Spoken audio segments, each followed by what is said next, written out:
to it, a snake uh, that takes you into the complexity of human emotions and societal expectations, human emotions and societal expectations.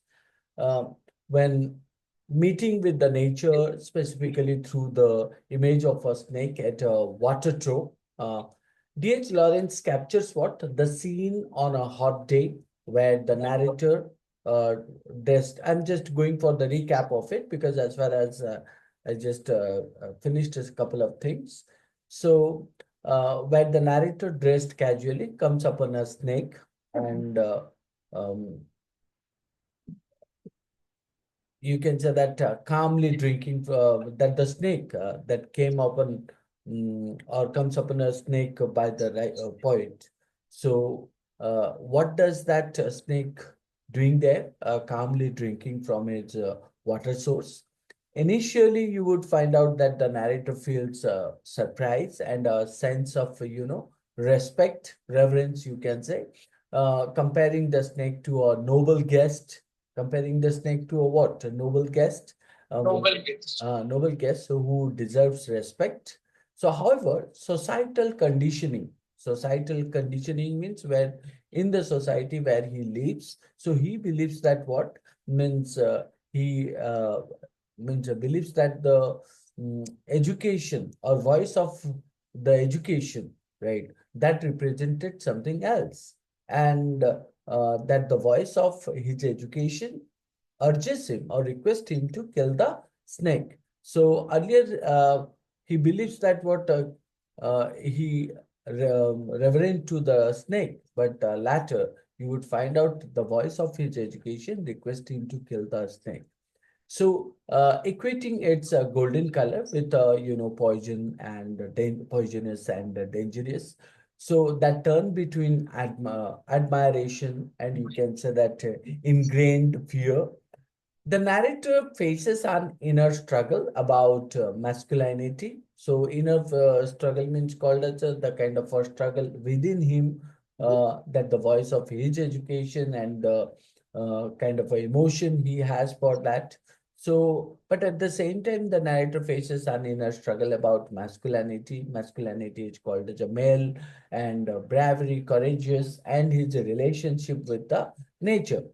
The narrator questions his hesitation, means not interested to do something, and surprisingly wondering if it stems from cowardice or if it, strengthens, you can say that it strengthens or it comes out from the cowardice, humility, or you can say that reverence, right? So what is that? Eventually or finally, you can say despite his attraction or fascination, the narrator gives into his, impulse and throwing a log at the snake, right? Throwing what? Throwing a log at the snake. The snake retreats quickly into or hastily into a dark hole, and the narrator is instantly filled with what? Regret or sad, realizing that his action was not good, actually, mean and vulgar, and that's why he got regretted.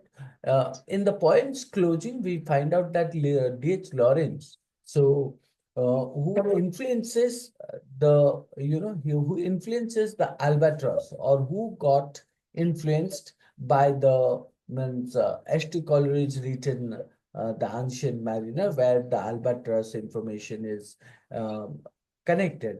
So, and we understood that the albatross is nothing but a symbol of guilt and reverence from Coleridge, The Rime of the Ancient Mariner. So, and that focusing what or underscoring the narrator's, silence and the sense that he missed a huge moment or profound moment. Though or you can say that through the metaphor means what? That called is a direct comparison through the metaphor of the Lord of Life. Through the metaphor, or called as a direct comparison of the Lord of Light, the poem suggests that the narrator's pettiness led him to, squander uh, an opportunity to connect meaningfully with the nature. So Therefore, you can say that the point snake explores nothing but what themes of respect for nature, internal conflict, societal expectations, and self-reflection. So, what are they? Respect for nature. Second is internal conflict or conflict within you. Third is called as expectations that the expectations from the society, and also observing self-reflection. So the narrator's regret over his what? Over his actions. So why? Or what kind of actions he showed? He did nothing but he threw a log of wood on that snake, right? So that is why he got regretted over his action, and that illustrates nothing but a desire for peace. Um, so with the nature, peace with nature that transcends the learned fears and the prejudices means bias of society, isn't it? So that's what is called as the whole means idea about the poem. And then we talk about um, the poem one after another, and we understood that the poem consists of nothing but 14 stanza, right? There are four means a 14 stanza poem, isn't it? And if you talk about that, the beginning of the poem indicate that what means a snake came to my water trough on a hot day, and I in pyjamas for the heat to drink there. Right. So in the deep, strange, scented shade of the great dark carob tree, I came down the steps with my pitcher and must stand and wait. For there he was at the trough before me. So this gives us the idea about what the poem opens with a clear image of a hot day, right? The narrator dressed in a pajamas. Why? To stay cool, right? So, but at the same time, he sees a snake drinking from its water trough, and this makes the connection, or this establishes the setting, and immediately positions the snake as a visitor, and the snake as came first. So that's why the snake should drink the water. So, and the snake also quietly drinking from a shared resource, quietly drinking from a shared resource. So here you would find out the tone is one of curiosity and anticipation. When we say that curiosity and anticipation means what? That the poet finds out what? The poet finds out nothing but the lot of interest into this, right? And wanted to, means respect to that guest who came to it. So then we talk about stanza 2, where we point out that standing under the dark carob tree, right? So standing under the dark carob tree, if you should see that what the poet stated, in the deep, strange, scented shade of the great dark carob tree, I came down the steps with my pitcher and must stand and wait, for there he was at the trough before me. Right. So he reached down from a fissure in the earth wall in the gloom and trailed his yellow-brown slackness soft belly down over the edge of the stone trough. Right. So on the basis of that, you can point out, means the poet stated that how he standing under the dark carob tree. The narrator means comes down the steps to the water trough, right, and waits for the snake to finish, right. So the deep, strange scented shed creates an atmosphere of water. So when you talk about deep, strange scented shed, that creates an atmosphere of mystery, right? So suggesting that what this meeting is unique and potentially important, significant, you can say. And in the third stand, yes, do you want to? Sir, I have not said anything. Okay. So then we find out the snake emerges from a crack in the earth wall, slowly and gracefully sliding down of the trough. It's a yellow brown, how it looks like. It's a yellow brown, soft body rests on the stone, and it drinks quietly, almost, respectfully. And this image, actually, this picture, influenced nothing but the respect, even reverence for the snake's silent presence, and that suggests nothing but a peaceful coexistence, and therefore it is stated that he reached down from a fissure in the earth wall in the gloom, right, and trailed his yellow-brown slackness soft belly down over the edge of the stone throat, and rested his throat upon the stone bottom, and where the water had, dripped from the tap in a small clearness. He sipped with his straight mouth, softly drink through his straight gums into his slack long body silently. Right? Someone was before me at my water trough, and I like a second comer waiting. So he lifted his head from his drinking as cattle do, and looked at me vaguely as drinking cattle do. So, and flickered his two-forked tongue from his lips and mused a moment, and stooped and drank a little more, being earth brown, earth golden from the burning bowels of the earth on the day of Sicilian July with eternal smoking. Now, if you see that, the poet stated here what means the poet means recognizes himself as a second comer, right? So as if the snake holds importance at the throne, right? And this acceptance, this acknowledgement introduces what? A sense of humility, humbleness, indicating what? The narrator's respect for the snake's natural right to be there, right? So in the next stanza, you would also find out the snake lifts its head momentarily, right? So the snake lifts a head momentarily, you can say that, or called for temporary. So, temporarily, observing the narrator as cattle might, right? So it flicks the tongue, or it flicks its tongue almost playfully, and before returning to drink, right? So the snakes, you can say that the snakes are toned color, right? Or toned colors make the snake seem like a what? A creature born from the earth, or born of the earth itself, a part of the landscape, right? So here the narrator recalls what? Social conditioning, right? So in the sixth stanza, what did the poet try to point out? The poet stated that the narrator means here referring to the social conditioning, right? In the fifth stanza, the poet does what? The poet narrates the snake by stating that how the snake lifts its head for a temporary basis, and or for a short span of time. And the narrator observes that the snake behavior is as the cattle's behavior.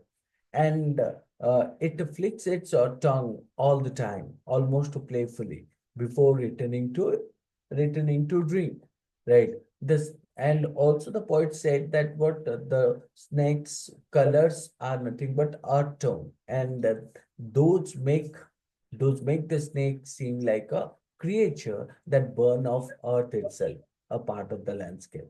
So, and in the stanza 6, what do we find out?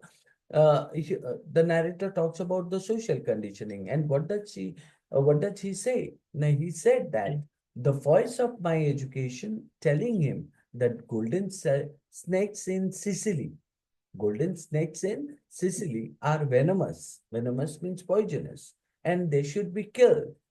And this thought represents the conflict between what? Society's voice of fear, and you can say the narrator's instinctive admiration. Sir, Yes. you said that the golden snakes must be killed, or means because they are venomous in Sicily. They are assumed venomous in Sicily. But this snake was not golden. This was black, right? It means it is non-venomous. I think you need to listen properly. What does I say? The narrator recalls a societal conditioning, right?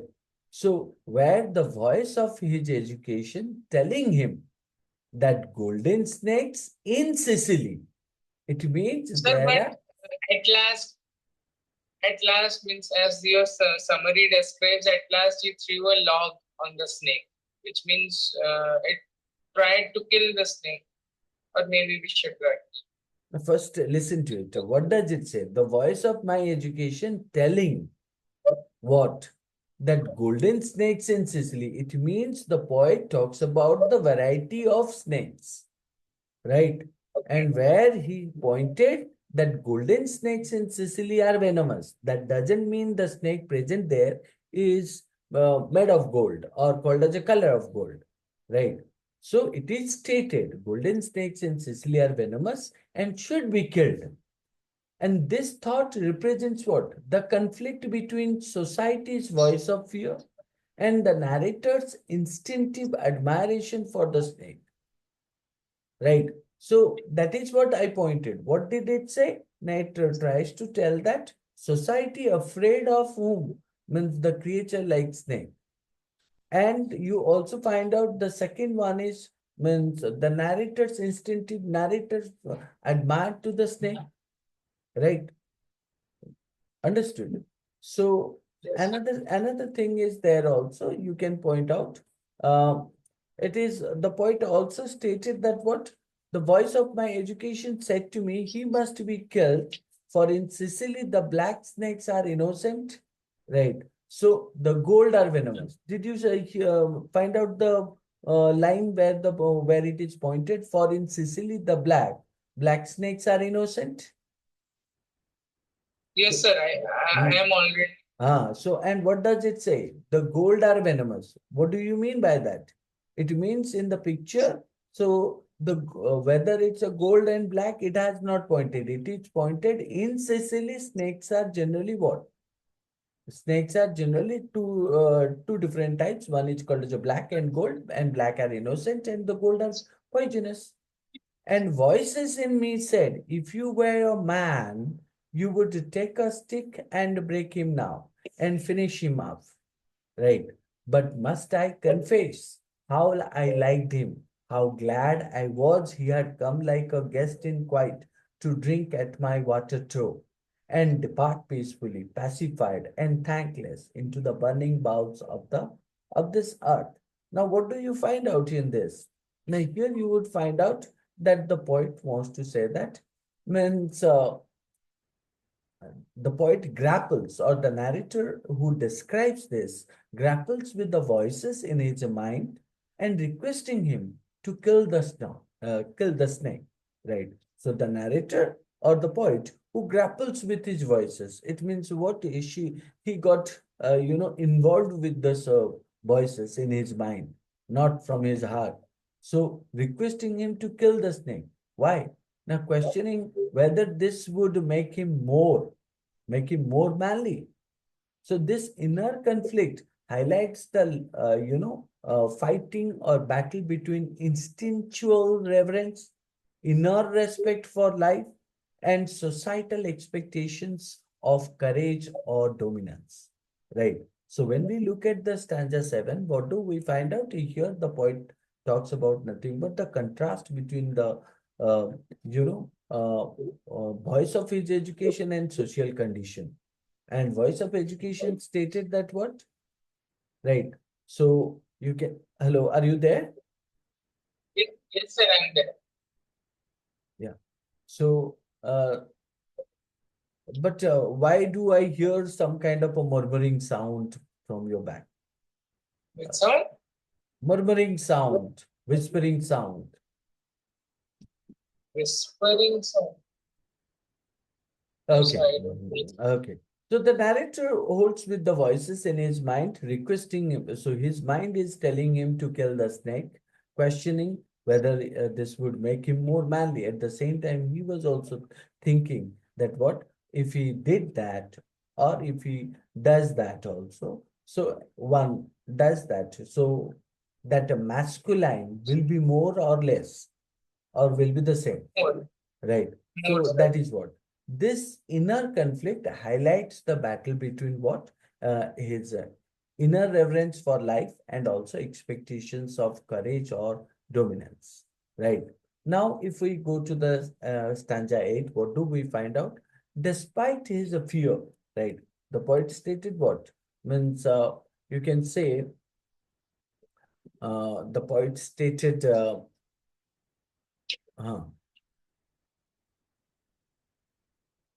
Point. Yes, sir. hmm. And voices in me said, if you were a man, you would take a stick and break him now and finish him off.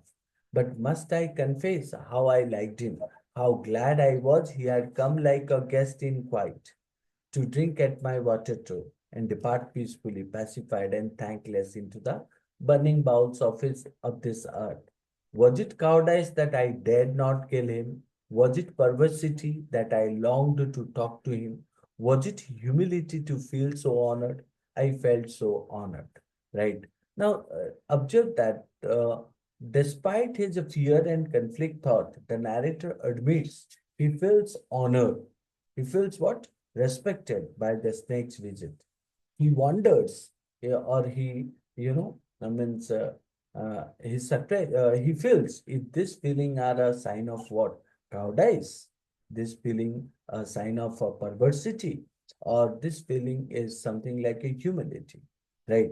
So in that case, you can point out this stanza 8, shows what? Shows the narrator's increasing awareness increasing awareness that his feelings are complex, right, and also layered, not easily, defined by traditional standards, right? So at the same time, the poet also stated what you can say that the poet stated, what did it say? Truly, I was afraid, I was most afraid, but even so honored still more that he should seek my hospitality. And yet, those voices, if you were not afraid, you would kill him. And truly, I was afraid, I was most afraid, but even so honored still more that he should seek my hospitality from out the dark door of the secret earth. Right? He drank enough and lifted his head dreamily as one who has drunken and flickered his tongue like a fog night on the air so black, seeming to lick his lips and looked around like a god, unseen into the air, and slowly turned his head, and slowly, very slowly, as if 3 times a dream, proceeded to draw his slow length curving round and climb again the broken bank of my wall face. So this gives us the clear idea. Means although the poet feels fear, the narrator's respect only deepens as he sees the snake's approach as an nothing but a respect, a privilege that goes beyond his fear, transcend his fear, pointing to a deeper sense of respect for nature. Right. The poet also said that what the snake now sat in. The snake now sat, lifts its head, flicks its tongue, and looks around before turning away. The narrator describes what? Describes this in majestic term, right? Ruling term, right? Likening So, the which from? majestic, majestic, majestic term, right? So that is what majestic term. Likening, you can say that likening the snake to a god, likening the snake to a god and surveying his area. So this stanza actually, presents the snake's uh, self-respect or snake's dignity and almost, the Maybe. and the almost like what God is presented exudes, right? So if you also find out that the snake slowly, that's what the snake slowly retreats back into a dreadful hole and it withdraws. The narrator feels an unexpected, horror at the snake's departure, which he likens to, which he likens to a protest against the snake leaving. And this emotion that hints uh, hence at his hesitation to let the moment end, right?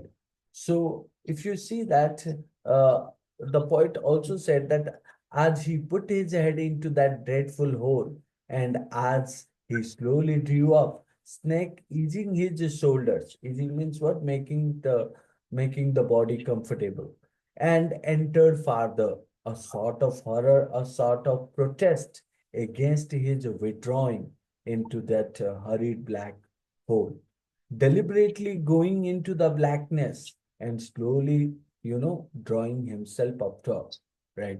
Overcame me now his backwards turn. I looked around, I put down my pitcher, I picked up a clumsy log. I looked around and I put down my pitcher. So pitcher means that the means The cup. plastic mug which he kept. So Yes, sir. I picked up a clumsy log. So uh he hold a water. He holds a clumsy log, or called as a huge log, and threw it at the water trough with a clatter. Right. So threw it with a clatter. So that Better. indicates uh, clatter means making a noise. Right. So what did the narrator do here? The snake went slowly, means went back into a dreadful hole. So it seems like what? It withdraws. Means it prevails, or you can say that it returns, right? It returns from that place, and the narrator feels an unexpected horror. It's a kind of means a kind of a fear in his mind at the snake's departure. So you can say that what? How could the poet leave the snake without hurting, right? So maybe the snake living in that hole, but sometime that snake may come out and also harmful to what the poet's family, Poets. the poet's family or poet too. So which he likens to a protest against the snake living, and this emotion is nothing but a hesitation of allowing the snake to leave, or called as a end the moment. The narrator impulsively, or you can say that with the force, throws a lot at the log at the snake. But what happened? That log of the wood, right, or the log means misses. This action taken after the snake has already turned to leave, and that reveals a human instinct of regretful aggression, and possibly means you can say out of frustration, or you can say that insult or shame at his own inaction means not able to do any action, right? So the poet stated also what, and immediately I regretted it. I thought, right? So I thought, how paltry, how vulgar, what a mean act. I despised myself and the voices of my accursed human education. And I thought of the albatross, and I wished he would come back, my snake. So, for he seemed to me again like a king in exile, uncrowned in the underworld, now due to be crowned again. And so I missed my chance with one of the lords of life, and I have something to expiate a pettiness, right? So the poet stated that what? Now, how he impulsively throws a log at the snake, but the log misses, and this action uh, taken after the snake has already, turned to leaf, and that reveals nothing but a human instinct of regretful aggression, and possibly out of frustration or shame at his own inaction. Right? Own inaction means called as unable to take any action. Unless he is more shameful of his inaction because of his human education and societal And norms that's that. what is the conflict, no? So Yes, sir. immediately after what happened, the narrator regrets his, quick action, you can say, and he feels ashamed, calling his behavior is mean and vulgar. Vulgar. He accepts that society societal conditioning that forced him to act against his instinctive respect for the snake, right? And finally, if you see that, reflecting on the albatross, so the albatross example which is given, so a symbol of guilt, right? So from the rhyme of the ancient mariner, the narrator feels remorse, silence for missing an opportunity for a huge experience with nature. So he recognizes the snake as what? A snake as a king. Snake as a king or a snake as a lord of life. And he feels also that he has lost a connection with something called noble and also majestic. Right. So that is what you would find out the end of the poem, and also it gives us some kind of a means morality, right? So what is the morality that you find out, and what is that you can say? Just a minute.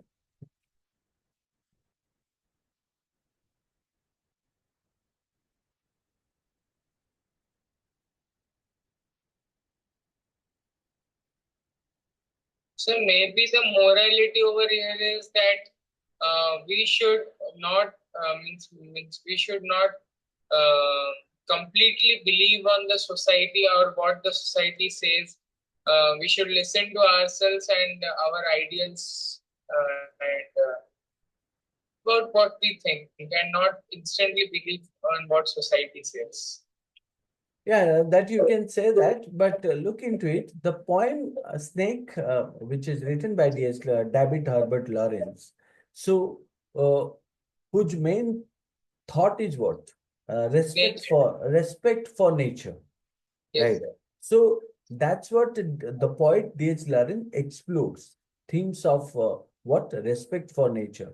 So not only that, you also find out the struggle between societal expectation and personal belief or personal instinct, and the conflict between admiration and fear. So three things Yeah. you will find out, right? Explore the themes of what? Respect for nature.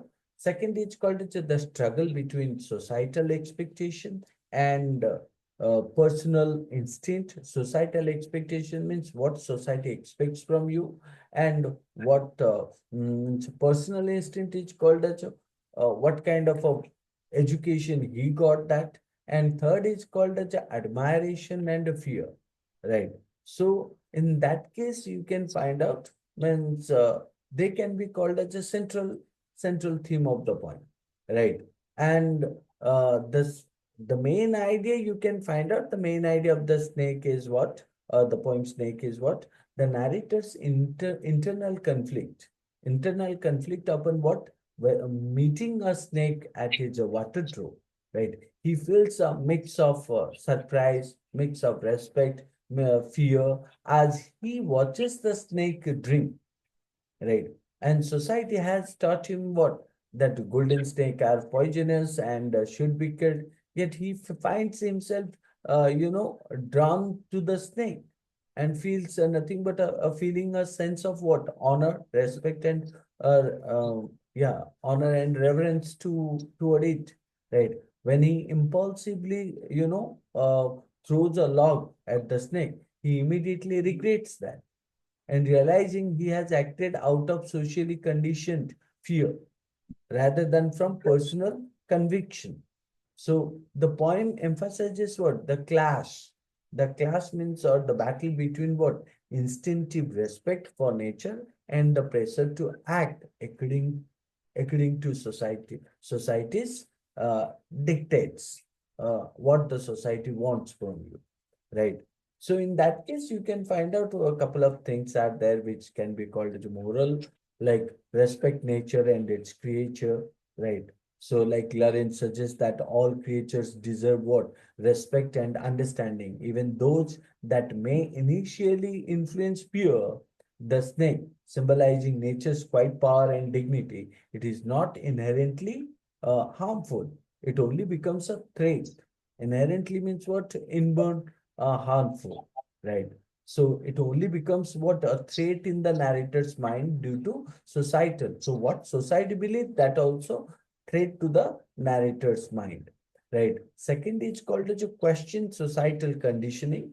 So the poem encourages what? The poem encourages readers to reflect on the impact of societal condition, how society or societal conditions impact an individual, and to question actions that what? That arising from inherited bias. Inherited biases means something that comes out in you, a kind of a prejudices or bias, rather than personal understanding. You don't understand anything. You only influenced by others in the society.